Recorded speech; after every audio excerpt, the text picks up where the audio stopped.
하나님 말씀은 마태복음 우리가 계속해서 한 절 한 절 이어서 공부하면서 은혜를 나누고 있지요. 오늘도 이어서 하나님 말씀을 나누시겠습니다. 마태복음 11장을 우리가 공부하고 있는데요. 11장 10절입니다. 오늘은 마태복음 11장 10절만 가지고 우리가 자세히 이제 들여다보면서 하나님의 교훈을 받도록 하겠습니다.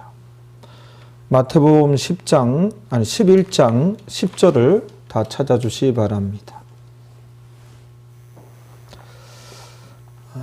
다 찾았지요? 그럼 우리 같이 봉독을 하시겠습니다. 기록된 바 보라 내가 내 사자를 내 앞에 보내노니 저가 내 길을 내 앞에 예비하리라 하신 것이 이 사람에 대한 말씀이니라. 이 말씀을 가지고 세례 요한은 어떻게 주님의 길을 예비하고 준비하였을까요? 라는 제목으로 하나님 말씀을 나누시겠습니다. 말씀을 나누시겠는데요. 말씀 제목이 어떻다고요? 세례 요한은 어떻게 주님의 길을 예비하고 준비하였나? 라는 제목으로 하나님 말씀을 나누시겠습니다. 오늘 본문 말씀이 마태복음 11장 10절이죠. 오늘은 10절 한 구절 가지고 우리가 살펴보면서 하나님의 교훈을 받도록 하시겠습니다. 다시 한번 마태복음 11장 10절을 우리 다 같이 한번 읽어 보시겠습니다. 마태복음 11장 10절 우리 한번 찾아주시고요. 10절 다 같이 읽겠습니다. 기록된 바 보라 내가 내 사자를 내 앞에 보내노니 저가 내 길을 내 앞에 예비하리라 하신 것이 이 사람에 대한 말씀이니라. 제가 간단히 다시 한번 설명하겠습니다. 기록된 바, 어디에 기록된 바? 구약 성경에 기록된 바. 보라, 내가 하나님이죠. 내가 내 사자를 네 앞에 보내노니, 네 앞에, 예수님 앞에 보내노니, 저가 내 사자가 너의 길을, 예수님의 길을 또 너의 앞에, 예수님 앞에 예비하리라 하신 것이 이 사람에 대한 세례 요한이죠. 세례 요한에 대한 말씀이니라. 세례 요한은 예수님의 길을 예비하고 준비하였던 선지자였어요. 우리가 이제 이 10절에 기록된 바 이 단어를 잠시 주목을 한번 해봅시다. 기록된 바, 구약 성경에 기록된 바, 구체적으로 어디에 기록된 바? 출애굽기 23장 20절 또는 말라기서 3장 1절을 인용한 것이다. 거기에 기록된 바이다 라고 그렇게 얘기들 하는데, 출애굽기 23장 2절은 글자적으로는 비슷하지만 내용상, 문맥상 일치하지 않아요. 그래서 출애굽기 23장 20절보다는 말라기서 3장 1절의 인용이에요. 말라기서 3장 1절하고는 자구적으로도 비슷하고 특히 내용이나 문맥상 일치합니다. 그래서 기록된 바, 어디에 기록된 바? 말라기서 3장 1절에 기록된 바. 이 말라기서는 예수님 오시기 500년 전에 또 세례 요한이 이 광야에 외치는 이 사역을 하기 전에 500년 전에 말라기가 이제 이 말라기서를 기록을 한 것이거든요. 500년 전에 예언되었는데 500년 후에 그대로 세례 요한이 와서 주님의 길을 예비하고 준비하는 사역을 하였으며 또 500년 후에 또 그대로 예수님께서 이렇게 오신 것을 볼 수 있거든요. 우리가 말라기서 3장 1절 우리 한번 가봐야 되겠죠. 예, 거기에 오늘 본문과 어떻게 비슷한가 내용적으로 문맥적으로 일치해요. 가보시겠습니다. 말라기서 3장 1절입니다. 말라기서 3장 1절에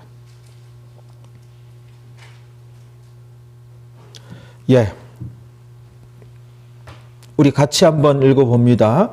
만군의 여호와가 이르노라 보라 내가는 하나님이죠. 잠깐 내가 하나님입니다. 내가 내 사자를 보내리니 그치요? 그가 하나님의 사자가 내 앞에서 길을 예비할 것이요 또 너희의 구하는 바 이스라엘 백성들이 구하는 바 기다리는 바 원하는 바이지요. 원하는 바 기다렸던 바 주가 그러니까 예수님 메시아죠. 호련히 그 전에 이 말이니 세례 요한이 주님의 길을 예비하고 준비하기 전에 이미 예수님께서 이제 이 땅에 오신다는 것이죠. 곧 너희의 사모하는 바 언약의 사자가 임할 것이라. 약속된 사자 메시아죠. 예수님이죠. 임할 것이라. 그렇게 말라기서에 이렇게 예언되어 있는데 글자적으로도 오늘 본문과 비슷하고 내용상 문맥상 일치합니다. 그래서 기록된 바 말라기서 3장 1절에 기록된 바 그리고 말라기서에 보면 말라기 선지자가 하나님께서 하나님의 사자를 보내서 예수님의 길을 예비하고 준비할 것인데 하나님께서 이 땅에 하나님의 사자를 이제 보내실 것인데 그 사자는 엘리야다라고 말라기서에 기록이 되어 있어요. 엘리야다. 엘리야가 안 죽고 승천했잖아요.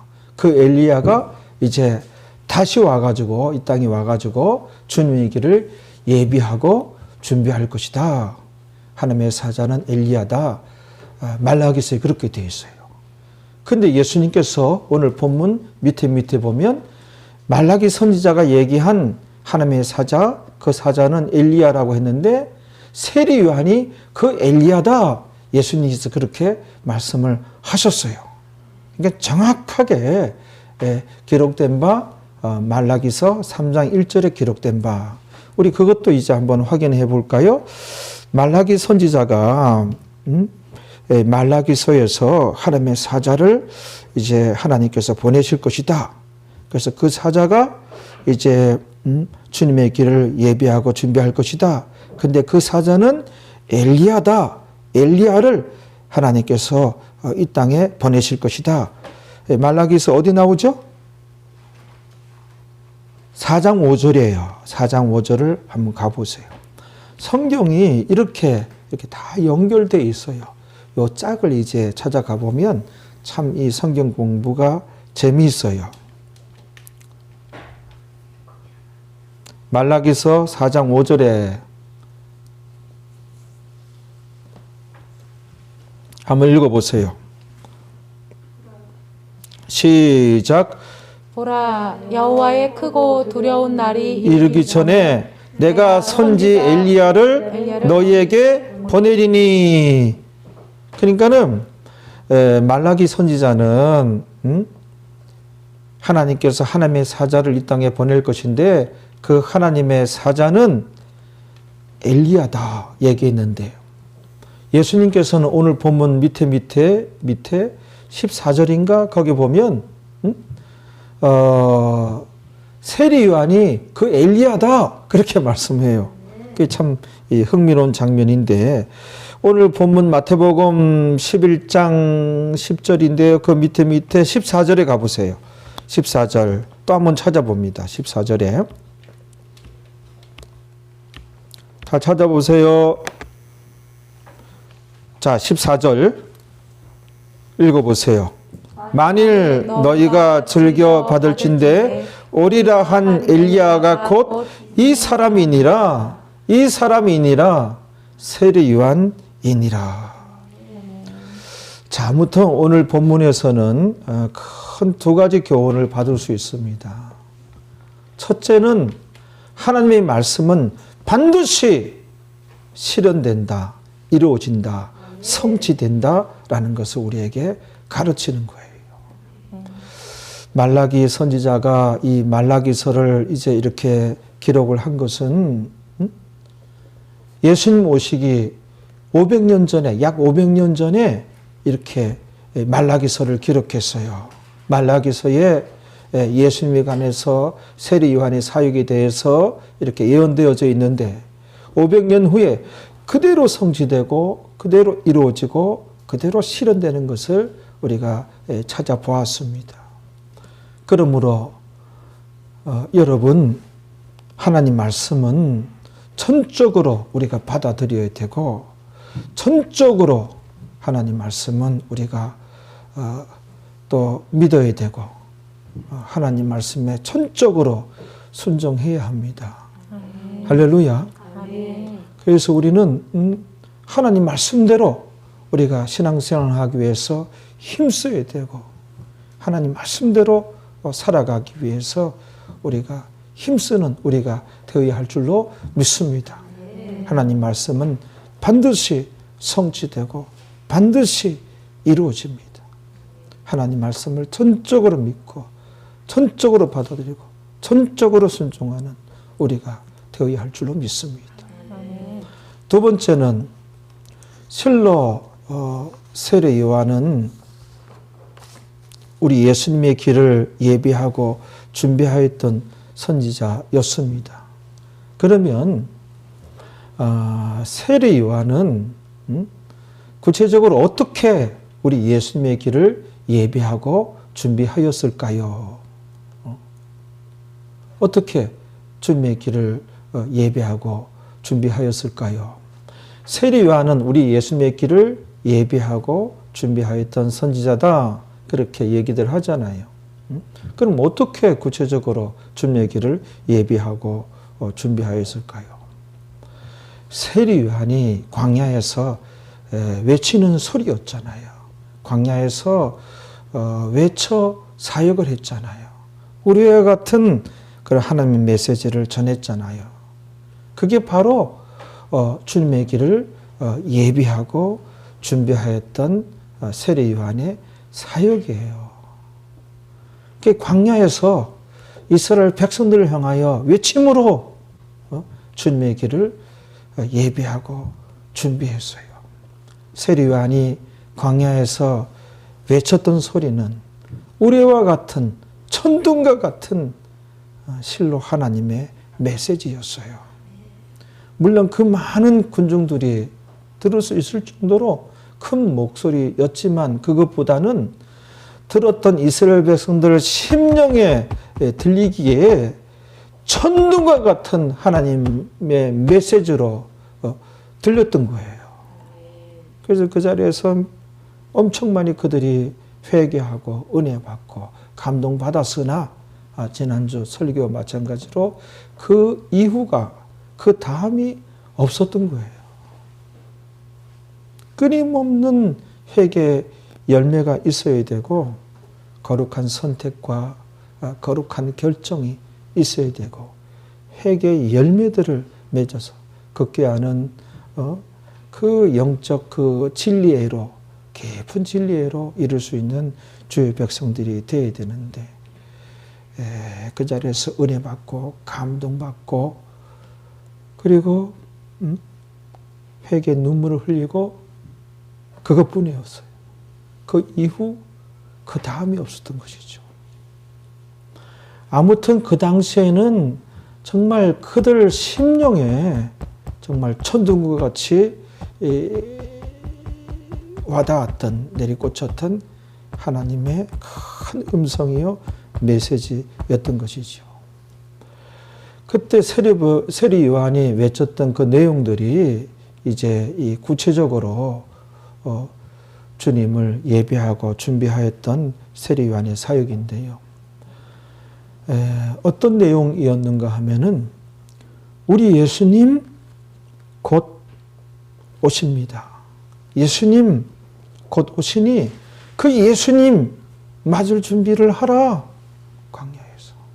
그러므로 여러분들이요, 그 죄악의 자리에서 떠나고 그 불순종의 자리에서 돌이키고 방탕의 삶에서 돌이키고 그 불의의 자리에서 떠나십시오. 그리하여 회개의 열매를 맺어 오시는 주님 맞이할 준비를 하십시오.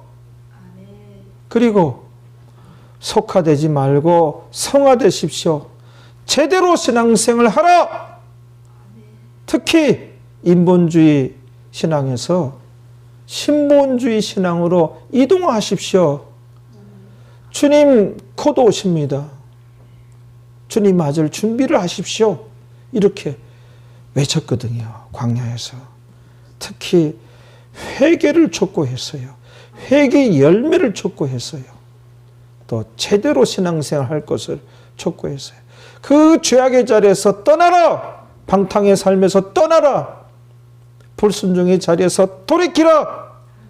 그리하여 주님 맞을 준비를 하라. 인본주의 신앙에서 빨리 신본주의 신앙으로 이동하라. 정말 들었던 이스라엘 백성들 그 심령에 천둥과 같이 그 소리가 들렸던 것이죠. 사실 이제 세례 요한뿐만 아니라 구약의 모든 선지자들도 주님의 길을 예비하고 준비하였던 선지자들이었어요. 제대로 된 선지자들은 거의가 다 구약의 모든 선지자들이 주님의 길을 예비하고 주님의 길을 준비하였습니다. 메시아가 오십니다. 오실 메시아를 맞이할 준비를 하십시오. 회개의 열매를 맺고 오실 메시아를 맞이할 준비를 하십시오. 구약 내내 그렇게 외쳤지요. 세례 요한 때는 진짜 주님께서 이미 오셨지요. 그래서 공생애를 시작하기를 앞두고 있었죠. 우리 주님께서. 그러니 더욱더 그냥 천둥과 같은 그런 하나님의 메시지를 대언하였던 것이죠. 세례 요한은. 자, 오늘 본문을 통해서 오늘 이 시간에도 우리에게도 성령께서 또 외치십니다. 그 성령님의 외침을 우리가 한번 들어 봅시다. 이렇게 외치십니다. 이제는 주님께서 다시 오실 날이 멀지 않았죠. 그걸 성령께서 외치십니다. 성령께서 이제 주님께서 다시 오실 날이 멀지 않았으니 다시 오실 예수님을 맞이할 준비를 하라. 그 불순종의 자리에서 떠나 얼른 순종의 자리로 이동하라. 그 죄악된 삶에서 돌이키고 방탕의 삶에서 돌이키고 불의한 자리에서 돌이키고 회개의 열매를 맺어 다시 오시는 주님 맞을 준비를 하라. 특히 인본주의 신앙에서 신본주의 신앙으로 얼른 이동하라. 속화되지 말고 성화되라. 제대로 신앙생활 할지어다. 성령께서 오늘 이 시간에 우리에게 이렇게 외치시는 것입니다. 현대 신앙인들이 대부분 인본주의 신앙인이에요. 인본주의 신앙의 자리에 머물러 있는데 이 자리는 매우 위태위태한 자리입니다. 아주 심각한 상태에 현대 신앙인들이 놓여 있습니다. 그런데요, 이 심각성을 몰라요. 이걸 몰라요. 현대 신앙인들이. 여기에 이제 초점을 맞춰서 오늘 말씀을 계속 한번 이어가 보도록 하겠습니다. 우리가 누가복음 15장을 한번 가봐야 됩니다. 거기에 그 인본주의 신앙이 얼마나 심각하며 얼마나 위험한 상태인지, 얼마나 위태위태한 그런 자리에 현대 신앙인이 머물러 있는지 아주 자세히 보여줍니다. 그래서 우리가 누가복음 15장 11절부터 소위 탕자의 비유라 하지요. 그 탕자의 비유 우리가 여러 번 봤는데 오늘도 한번 또 보시겠습니다. 탕자의 비유 누가복음 15장 11절 같이 한번 읽어봅니다. 또 가라사대 어떤 사람이 두 아들이 있는데, 자, 이 비유에서 이 두 아들은 오늘날 믿는 자들이에요. 어떤 사람이 두 아들이 있는데 어떤 사람에게 아들은 아들이잖아요. 남이 아니라 이 어떤 사람은 하나님을 의미하고 어떤 사람에게 두 아들이 있는데 아들이잖아요. 남이 아니고 오늘날에 두 부류의 믿는 자의 유형을 보여주고 있어요. 여기서 이제 소위 탕자라고 일컫는 둘째 아들에 대해서 우리가 집중해 봅시다. 이 둘째 아들은 아버지가 살아계시는데 나중에 자신에게 돌아올 그 분깃을 미리 받아가지고 그냥 아버지 앞에 그냥 아버지께 막 졸라대가지고 아버지를 졸라가지고 억지로 나중에 이제 자기가 받게 될 그 분깃을 미리 받아가지고 그 아버지를 떠나 먼 나라 가가지고 그야말로 자기 식대로, 자기 방식대로, 자기 계획대로, 자기 마음대로 거기서 이제 살아가잖아요. 둘째 아들이. 이것이 바로 인본주의 신앙을 보여주는 거예요. 아버지를 떠나, 이거는 말씀을 떠나예요. 아버지를 멀리 떠나갔으니 아버지에게 무슨 지도를 받을 수가 있습니까? 가르침을 받을 수가 있습니까? 아버지 잔소리를 들을 수가 있습니까? 아버지를 떠났다고 하는 것은 하나님 말씀을 떠나요. 하나님 말씀을 떠나서 자기 식대로, 자기 방식대로, 자기 계획대로, 그야말로 자기 마음대로, 마음 내키는 대로, 이게 인본주의 신앙이에요. 이 인본주의 신앙은 참으로 위태위태합니다. 대단히 심각한 상태예요. 근데 이걸 몰라요. 현대 신앙인들이. 대부분 현대 신앙인들이 둘째 아들이잖아요. 인본주의 신앙인이잖아요. 하나님 말씀대로 살아가고 하나님 말씀대로 신앙생활 합니까? 그렇지 않잖아요. 현대 신앙인들이 대부분이 자기 생각대로, 자기 식대로, 자기 방식대로 신앙생활하고 살아가요. 대부분 둘째 아들이에요. 인본주의 신앙인들이에요. 대단히 심각하고 위태위태한 상태에 놓인 거예요. 근데 이거를 모른단 말입니다. 현대 신앙인들이 성령의 간섭을, 성령의 개입을, 성령의 음성을 듣기는 합니까? 성령의 간섭을 용인합니까? 뭐 이런 거 없잖아요. 우리가 하나님 구원 얻어 하나님 백성이 되었다면은 성령께서 세미한 음성으로 내 마음에 들려주셔요. 그리고 성령께서 많은 말씀들이 기억나게 해주셔요. 이게 성령의 간섭이거든요. 성령의 개입이거든요. 성령의 인도하심이에요. 성령의 가르치심이에요. 이 가르치심과 성령의 그 세미한 음성에 순종하고 성령의 간섭을 받습니까? 성령의 개입을 받아들입니까? 그렇지 않잖아요. 그저 자기 생각, 자기 식, 자기 방식, 자기 계획, 현대신앙인 둘째 아들이에요. 인본주의 신앙인인데 대단히 위태위태한 지경에 놓였다고 성경은 말씀하고 있습니다. 그것을 이제 우리가 오늘 말씀 중에 한번 찾아보기를 원합니다. 그럼 첫째 아들은요? 첫째 아들도 온전치는 못해요. 조금 후에 이 첫째 아들의 문제점에 대해서 우리가 지적하도록 하고, 일단은 이 첫째 아들은 신본주의, 그래도 부족하지만 신본주의 신앙인이다 라고 얘기할 수가 있어요. 성경 어디를 보면 우리가 그렇게 얘기할 수가 있는 것이죠?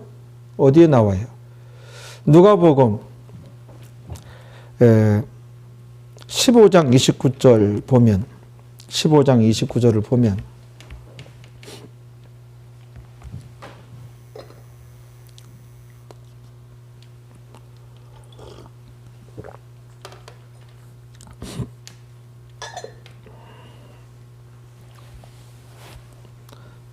누가복음 15장 29절, 지금 누가복음 보고 있습니다. 15장 29절에 같이 한번 읽어봅니다.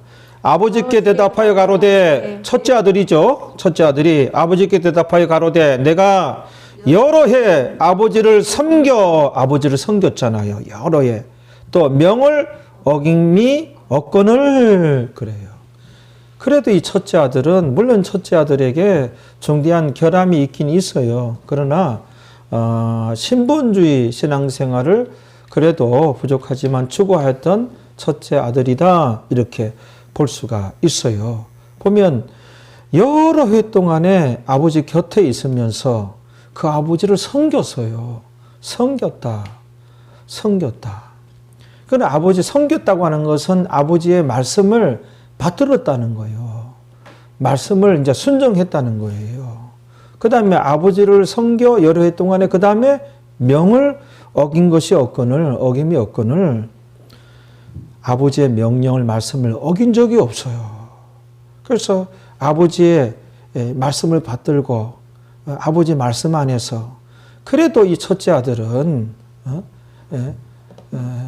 제대로 신앙생활 하려고 노력하였던 자였어요. 신본주의 신앙인이에요.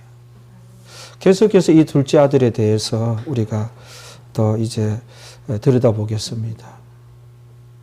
이 둘째 아들이요, 아버지 품을 떠나 이제 먼 나라로 가. 아버지 품을 떠났다고 하는 것은 하나님 말씀을 떠나요.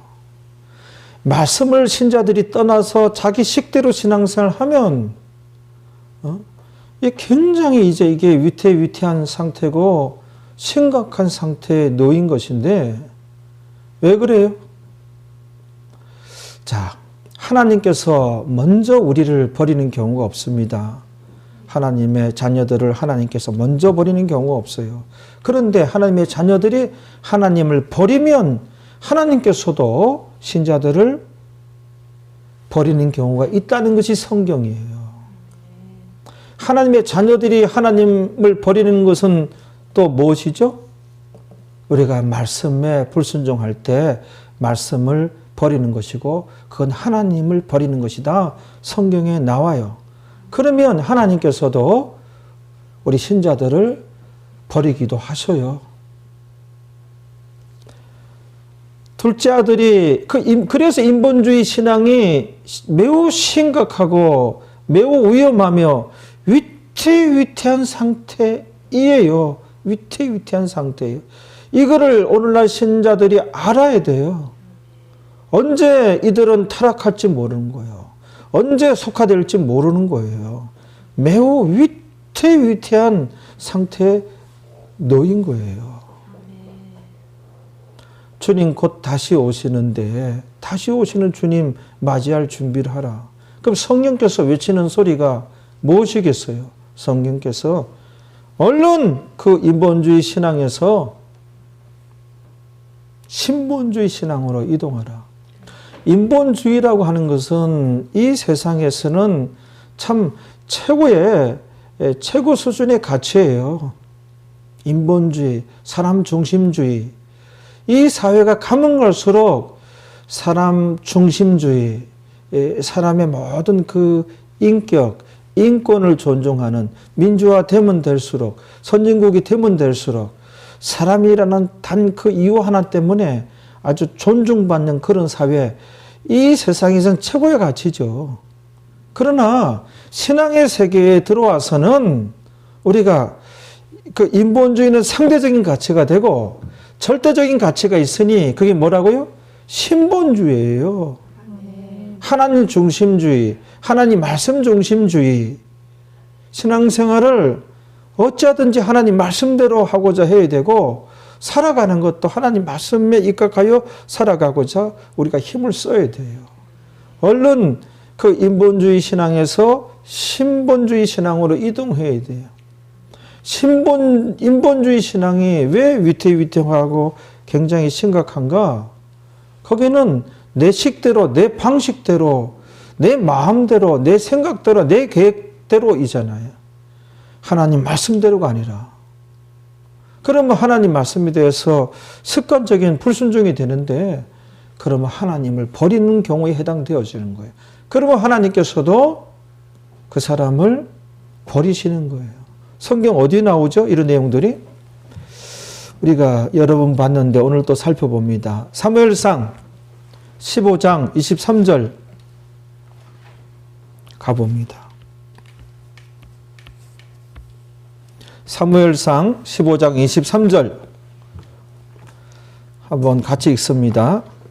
이는 거역하는 것은 사술의 죄와 같고 완고한 것은 사신 우상에게 절하는 죄와 같음이라. 왕이 여기 잠깐이요. 여기 왕은 누구죠? 사울 왕이죠. 사울 왕이 그 사무엘 선지자가 얘기하는 거요. 이 사울 왕에게 사울 왕이 여호와의 말씀을 버렸으므로 말씀을 버렸다 그러잖아요. 이건 뭐예요?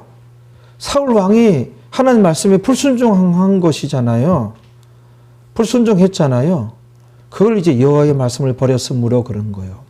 아말렉과의 전쟁에서 아말렉의 모든 그 족속들, 그 소와 양, 짐승들 살아있는 것들은 진멸하라, 다 죽이라 그랬는데 사울 왕이 아말렉 족속들이 키우던 살찐 양과 소를 남겨두었잖아요. 살려주었잖아요.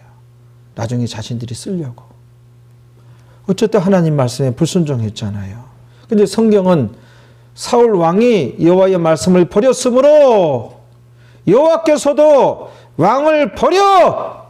여호와께서도 왕을 버려 나오잖아요. 왕이 되지 못하게 하였나이다. 왕이 되지 못했고 왕자리에서 끌어내려지고 결국은 사울 왕은 천국 못 가고 지옥 갔어요. 그걸 이제 볼 수 있어야 돼요. 그 다음에 그 밑에 26절에 이제 반복되죠. 사무엘상 15장 26절에 읽어봐요. 사무엘이 사울에게 이르되 나는 왕과 함께 돌아가지 아니하리니 이는 왕이 여호와의 말씀을 버렸으므로 여호와께서 왕을 버려. 여호와께서도 왕을 버리잖아요. 그렇죠? 이스라엘 왕이 되지 못하게 하셨음이니라 하고. 그 다음에 역대하 15장 1, 2절 한번 거기도 가봅니다. 성경을 한번 찾아보죠. 그 인본주의 신앙이 매우 심각한 거예요. 근데 현대 신앙인들이 이거를 몰라요. 이거를 몰라요. 계속해서 습관적으로 거기 불순종의 자리란 말이에요. 인본주의 신앙은 여호와를 하나님을 버리고 있단 말이에요. 그 신앙은 버리는 신앙이란 말이에요. 그럼 하나님께서도 그 사람을 버릴 수 있다는 것이 성경이란 말이에요. 역대하 15장 1절 2절 읽어봅니다. 하나님의 신이 그 성령님이죠. 성령님이 오데스의 아들 선지자죠. 선지자 아사랴에게 임하심에 선지자 아사랴가 저가 나가서 선지자 아사랴죠. 나가서 유다 왕이죠. 아사를 맞아 이르되 아사와 및 유다와 베냐민의 무리들아 이거는 유다 왕 아사와 유다 나라 백성들아 내 말을 들으라. 너희가 여호와와 함께하면 여호와께서 너희와 함께 하실지라. 너희가 만일 저를 찾으면 저가 너희의 만남바 되시려니와. 이제 나오네. 너희가 만일 저를 버리면 이스라엘 백성들이 유다 백성들이 만일 저를 버리면 하나님을 버리면 하나님 말씀에 불순종하며 하나님 버리는 거예요. 버리면 어떻게? 저도 너희를 버리시리라. 하나님도 너희를 버리시리라. 성경이 이렇단 말이에요. 인본주의 신앙은 불순종의 자리이기 때문에 습관적으로 하나님을 버린다는 거예요. 이런 성경을 자세히 몰라요. 몰라요. 도착해보니 지옥이더라. 이렇게 되어지는 거예요. 우리가 역대상 한 군데 더 가요. 상 28장 9절에 성경이 많아요. 이런 구절이. 역대상 28장 9절에 빨리빨리 가봅시다. 역대상 28장 9절에 찾으셨나요? 예, 그러면 같이 한번 또 읽어봅니다. 내 아들 솔로몬아, 너는 네 아비의 하나님을 알고 온전한 마음과 기쁜 뜻으로 섬길지어다. 여호와께서는 뭇 백성을 감찰하사 모든 사상을 아시나니 네가 저를 찾으면 만날 것이요. 그 다음부터 나오네요. 버리면, 네가 버리면 저가 너를 영원히 버리시리라. 버리는 것은 하나님 말씀에 습관적으로 불순종하는 거예요. 아버지 품을 떠나 아버지 말씀을 들을 수 있어요? 잔소리 들을 수 있어요? 못 들어요. 하나님 말씀을 떠나야 해요. 이 둘째 아들은 인본주의 신앙을 의미하는 거예요.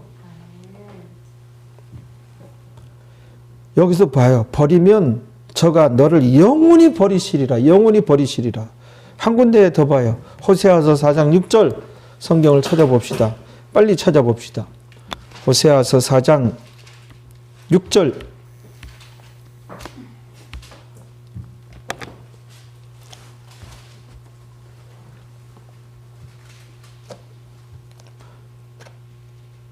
읽어봅니다. 내 백성이 지식이 없으므로, 이 지식이 진리 지식, 하나님 말씀이에요. 지식이 없으므로 망하노다. 하나님 백성들은 하나님 말씀 없으면 망해가는 거예요. 자기 생각대로. 현대 신앙인들이 인본주의 신앙 하잖아요. 망하는도다. 네가 지식을 버렸으므로, 말씀을 버렸으니 나도 너를 버려 이잖아요. 내 제사장이 되지 못하게 할 것이요, 네가 네 하나님의 율법을 잊었으니, 하나님 말씀을 잊었으니 나도 내 자녀들을 잊어버리리라. 참으로 인본주의 신앙은 심각하고 위태위태하고 굉장히 위험한 상태예요. 아슬아슬해요. 계속해서 그 둘째 아들, 인본주의 신앙하는 둘째 아들 우리가 추적해 보겠습니다. 누가복음 15장 가봅니다. 거기 보면 인본주의 신앙하면 이제 말씀이 어떻게 전개돼요? 그의 삶의 현장에 큰 고난이 닥칩니다. 광풍이 휘몰아쳐 옵니다. 하나님께서 내리치시는 거예요. 그게 이제 누가복음 그 15장 12절부터 16절까지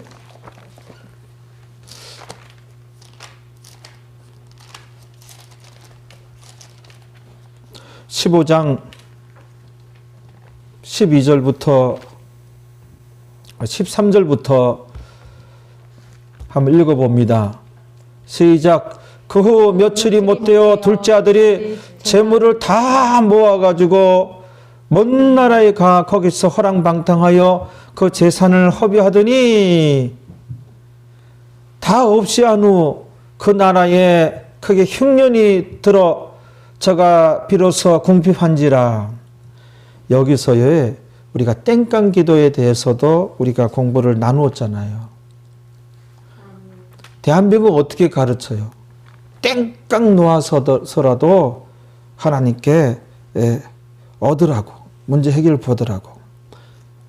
이 자기에게 분깃이 돌아올 때도 아닌데 아버지를 졸라대가지고 아버지 돌아가시면 유산 형하고 저한테 물려줄 거 아닙니까? 그때 말고 지금 주소서. 거의 그냥 아버지께 그냥 아주 매일 때를 쓰고 빼앗듯이 해가지고 이 땡깡기도 모형이에요. 이 땡깡기도. 땡깡기도는 성경에 어떻게 가르쳐요? 누리는 복이 없어요. 땡깡기도에서 얻으면. 그게 화가 돼요. 화가 돼. 땡깡기도는. 땡깡기도에서 얻으면 자기가 잘 관리해야 되는데 자기가 그 복을 관리할 실력이나 있어요? 신앙 실력이나 있어요? 없어요. 오히려 화가 돼요. 그 땡깡 기도로. 여기도 땡깡 기도에서 응답받은 거 마찬가지예요. 이 둘째가. 누리는 복이 없으니 어떻게 돼요? 14절부터 완전히 거지 중에 상거지가 되잖아요. 다 없이 한 후 같이요.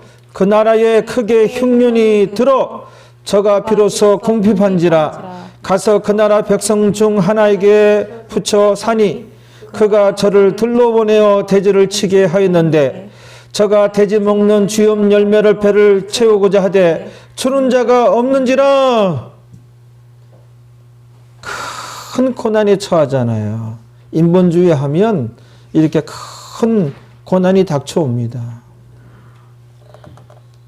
할렐루야. 신본주의 해야 돼 우리가. 신본주의는 무엇이라고요?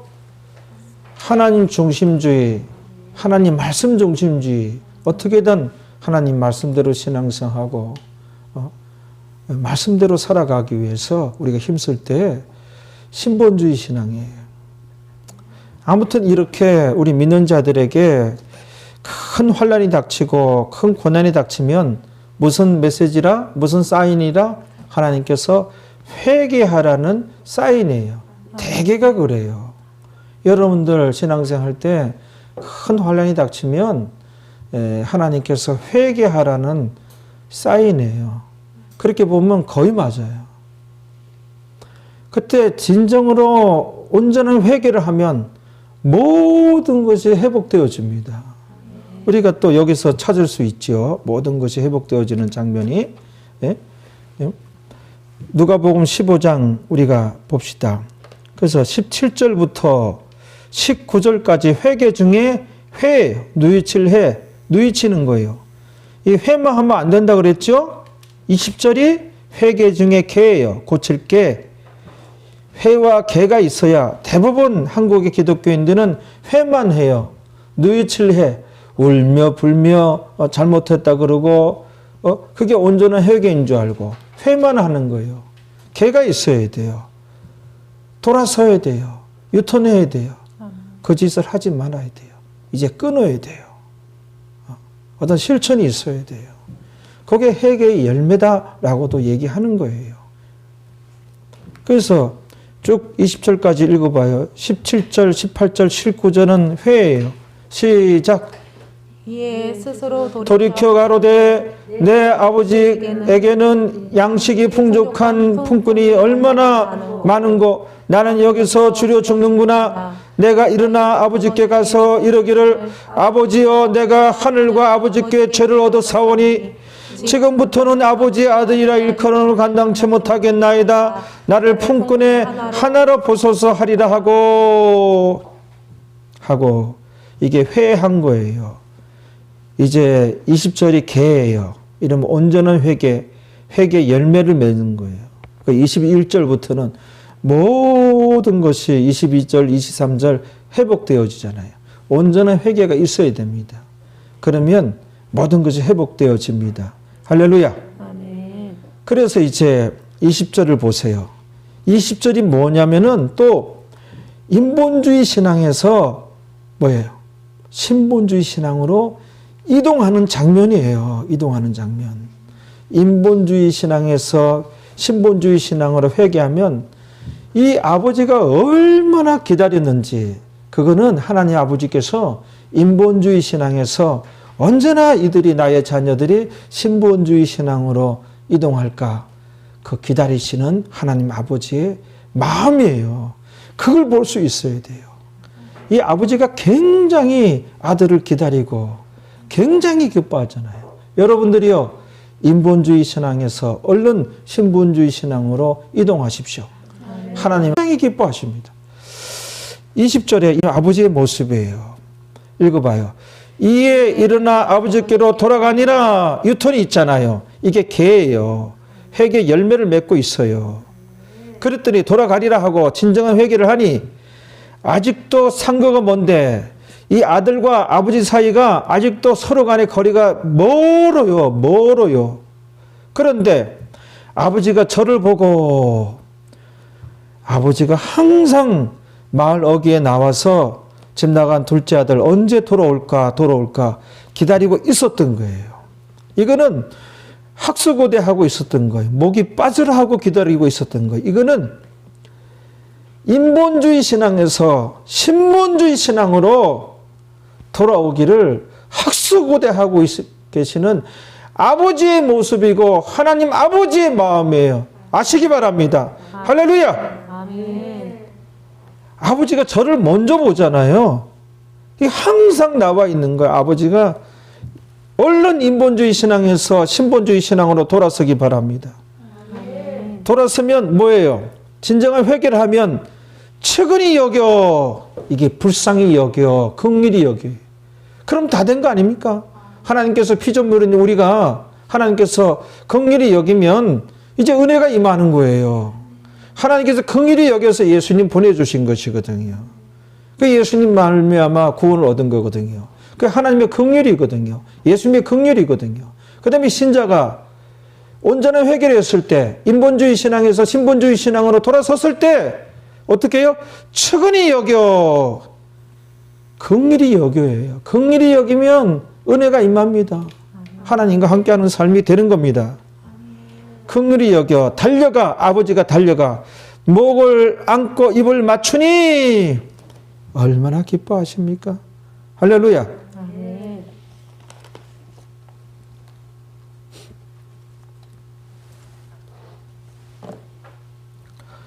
잠깐 이제 이 첫째 아들의 결함이 뭐라 그랬죠? 첫째 아들의 결함은 그래도 아버지와 함께 있고 아버지를 섬기며 아버지의 말씀을 어긴 게 없어요. 그런데 첫째 아들은 집 나간 동생에 대한 아무런 관심이 없었어요. 그런데 아버지의 마음은 항상 마을 어귀에 나와서 이 집 나간 이 녀석 둘째 언제 돌아오려나 항상 목이 빠져라 하고 학수고대하고 아버지 마음에는 이 둘째 언제 돌아오려나. 아니 첫째는 아버지와 늘 함께 있고 아버지를 섬기면서 아버지 말씀 어긴 것도 없지만 하나 놓친 것이 무엇이냐면은 집 나간 자기 동생에 대한 무관심이에요. 전도에 대해서 관심이 없었던 거예요. 그래서 이 첫째 아들에 대해서 집안의 탕자다 그렇게 얘기하잖아요. 이 첫째 아들이 아버지 늙으신 몸으로 매일같이 아침 일찍 그리고 저녁에 별을 보면서 들어가십니까? 왜 이렇게 항상 추운 날씨에도 더운 날씨에도 마을 어귀에 나와서 집 나간 동생을 기다립니까? 아버지 들어가 계세요. 제가 찾아볼게요. 걔 친구들 전화번호 제가 다 있으니 몇 군데 전화하면 그 녀석 어디 있는지 얼른 찾아요. 제가 한번 찾아볼게요. 이 장성한 첫째가 그러면은 찾을 수 있을 거예요. 이 아버지가 얼마나 마음이 행복했을까요? 전도 안 하면 여러분들 우리 교회는 제대로 신앙생활 하려고 노력하잖아요. 그러니까 전도 안 하면 집안의 탕자예요. 아주 중대한 결격 사유가 있는 것이에요. 제 얘기를 잠깐 드려야 되겠는데 제가 초등학교 3학년 때인가 4학년 때인가 제 위에 나이가 6살 차이 나는 누님이 가출을 했어요. 근데 저희 아버지가 그때 그 누님이 가출하고 나서 인천에 우리가 살았는데 인천 그 주안에 아폴로 극장이라고 옛날에 있었어요. 그 극장 길 건너에 당구장들이 즐비했어요. 그 기억이 나는 거 지금도. 아버지가 나를 데리고 당구장 거기 들어가서 물어보고 옆 당구장 가서 물어보고 또 물어보고 이 누님을 이렇게 찾았어요. 그 어린 내가 무슨 도움이 된다고 아버지가 그렇게 하셨을까? 아버지가 이렇게 안타까워하고 쓸쓸해하고 당황하고 불안해하는 모습이 그때 이렇게 느껴졌거든요. 근데 저는 너무 어려가지고 아무런 도움을 드릴 수가 없었어요. 근데 제가 지나간 누님의 오빠였더라면은, 지금 이제 한 6살 차이 나는데, 한두 살 차이 나는 바로 밑에 동생이었다면은, 제가 이제 고3 때 그 누님이 만약에 가출했다면, 요 정도 된다면은, 아버지, 제가 한번 누님 한번 찾아볼게요. 제가 여동생 한번 찾아볼게요. 제가 좀 장성했으면 정말 큰 도움이 되었을 거예요. 그때 아버지가 오죽했으면 어린 초등학교 3학년짜리 저를 데리고 이렇게 찾으러 나섰겠습니까? 같이 그 찾으러 나설 사람도 없었던 것 같아요. 아버지 혼자 가기는 뭐하고. 근데 제가 이제 컸으면, 아버지, 제가 여동생 찾아볼게요. 또는 누님 찾아볼게요. 제가 한 고등학교 한 2, 3학년만 돼도 다니면서 찾을 수 있죠. 그러니까 아버지가 얼마나 든든해하고 행복하셨겠어요. 근데 이 첫째 아들은 보면은 성경 그 누가복음 15장 봐도 한 번도 관심이 없어요. 제대로 신앙생활 하려고 노력하는 사람들 가운데 이 첫째 아들이 있더라니까요. 전도에 대해서 아무 관심 없고 아무 노력 없고, 교회에서 담임 목사가 그렇게, 이거는 하나님께서 제 마음에 그런 명령을 내려가지고 여러분들한테 전도합시다. 이번에 1:1 전도입니다. 이게 하나님 명령 받들어서 이렇게 하는 거거든요. 내 마음에 가득 차서 여러분들 전도하기 힘든 거 왜 모르겠어요. 또 듣기 싫어하는 사람들도 있어요. 또 그 소리 하는 사람도 있어요. 전도에 대해서 피로감을 느끼는 사람도 있어요. 왜 모르겠어요. 그럼에도 불구하고 하나님께서 내 마음에 충분히 그 마음을 주셔서 어쩔 수 없이 가득 차가지고 내 입에서 나오는 거예요. 가득 차서 넘쳐나서 나오는 거예요. 이런 걸 모르시는 것 같더라고. 옳게 신앙생활 하려고 하는 분들이. 이 전도에 관심이 없으면 집안의 탕자입니다. 1:1 전도합시다. 자, 우리가 이제 왜 이제 이 탕자의 비유로 왔는지 이제 이 구절 때문에 이제 보겠습니다. 이 구절 때문에 이제 왔는데요. 우리 하나님께서 2번씩이나 2구절에 반복해서 얘기했어요. 이 말씀 보면 하나님께서 인본주의 신앙을 어떻게 보고 있는지 우리가 정확하게 알게 돼요. 현대 신앙인들이 둘째 아들이에요. 인본주의 신앙이에요. 매우 심각합니다. 하나님께서는 적어도 성경은 그렇게 말씀하고 있습니다. 어느 구절이에요? 누가복음 15장 24절이에요. 누가복음 15장 24절 한번 읽어봐요. 시작. 이 내 아들은 죽었다가 다시 살아났으며 내가 잃었다가 다시 얻었노라 하니 저희가 즐거워하더라. 그러네요. 거기 보세요. 그 아버지가 얘기하잖아. 이 아버지는 하나님 아버지를 상징해요. 이 내 아들은 둘째 아들이죠. 둘째 아들은 어떻게 해요? 죽었다가 다시 살아났으며 내가 잃었다가 다시 얻었노라. 죽었다가 다시 살아났으며 죽었다는 거예요. 인본주의 신앙은 둘째 아들은 죽었었대요. 완전히 잃었었대요. 잃어버렸었대요. 하나님께서 잃어버렸대요.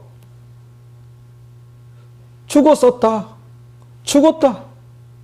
보세요. 성경은 인본주의 신앙에 대해서, 둘째 아들에 대해서, 그러면 현대 신앙인들은 너무너무 위태위태하고 위험하고 이 심각한 거예요. 어떻다고요? 죽었다가 해요. 죽었다가. 죽었다는 거예요. 죽었다는 거예요. 죽었다는 거예요. 다시 죽은 거예요. 죽었다가 다시 살아났으며 내가 잃었다가 다시 얻었노라.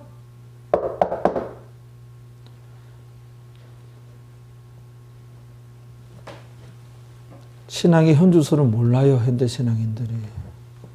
현대신앙. 이렇게 신앙생활 하다가는 다시 오시는 주님 못 만나요. 도착해보니 천국이 아니라 지옥이더라요. 믿는 자의 타락이 있습니다. 타락하기 직전이라고 보면 돼요. 두 번째는 같은 말씀을 이제 반복하고 있는데, 첫째 아들이 이래요. 첫째 아들이, 아버지, 저는 아버지를 평생 떠난 적이 없고 아버지를 모시면서 아버지를 섬겼잖아요. 그리고 아버지 말씀하신 것, 명령하신 것 어긴 적 있나요? 없잖아요. 그런데 저를 위해서는 염소 새끼 한 마리도 안 잡아주시고, 저놈은 둘째는 아버지 재산을 졸라가지고 매일 받아가지고 먼 나라로 떠나가지고 아버지 품을 떠나가지고 그것도 창기하고 허랑방탕한 생활하고 재산을 다 날려버리고 그런 녀석인데 뭐 이쁘다고 저 녀석한테는 저한테는 염소 새끼 한 마리 안 잡아주더만은 저 녀석한테는 송아지를 잡아서 잔치를 벌려줍니까? 이것은 아니지요, 아버지. 그랬던 거예요. 그랬더니 아버지가 다시 얘기해요. 그게 누가복음 15장 32절이에요. 같은 내용이 반복되잖아요.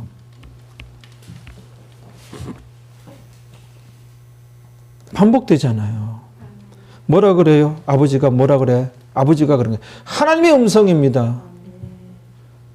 시작. 이 내 동생은 죽었다가 살았으며 내가 잃었다가 얻었기로 우리가 즐거워하고 기뻐하는 것이 마땅하다 하니라.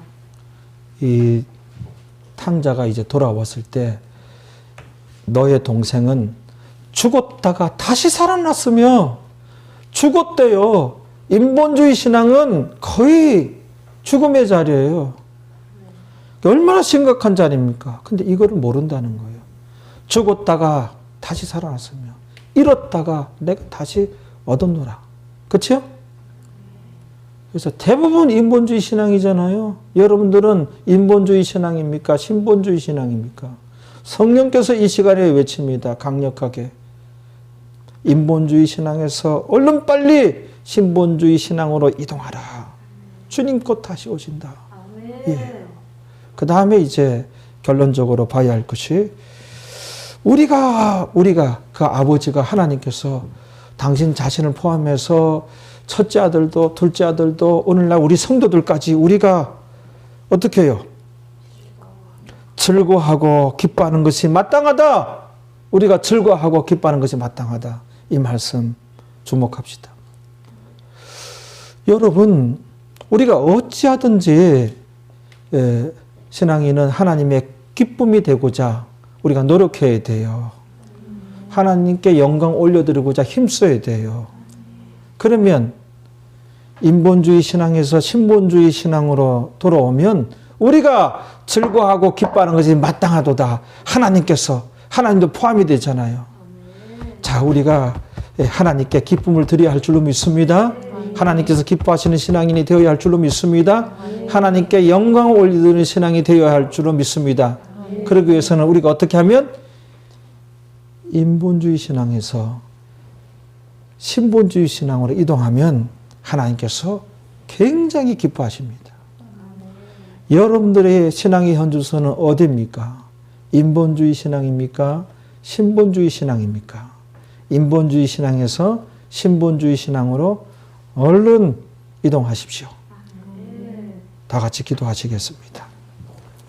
설교가 조금 기므로 여러분들 예배 마치고 꼭 이제 축도 받고 10분씩 기도하세요. 제가 잠시 기도하겠습니다.